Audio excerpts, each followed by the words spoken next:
Yo, what's up mga ka-Easy Bikes? So, shoutout nga pala kay Sir Jun Pabro, yan. From Mandaluyong City, syempre. So, dinayo pa tayo sa Easy Bike Shop, Poblacion, Makati. So, nag-avail siya ng pinabago nating Zions. Made by Paxter yan, mga ka-Easy. So, 27.5 na mga gulong. Quick release tires pa yan, mga ka-Easy. No need tools. Quick release seat, 27.2 seat post. Yan, 3x7 speed. Good shifting, ayan. Very fast shifting yan, mga ka-Easy. So, alloy na rin yung frame, stem, and rims. So, ma-avail nyo lang yan dito sa Easy Bike Shop. 8.5 lang yan, mga ka-Easy. May kasama ba yung freebies? So, napakamura lang. So, punta na kayo dito, Easy Bike Shop. Subscribe nyo na rin yung YouTube channel natin, Easy Bikes.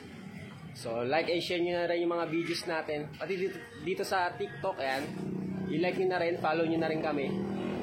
So, ride safe mga ka-Easy. Ride safe, sir.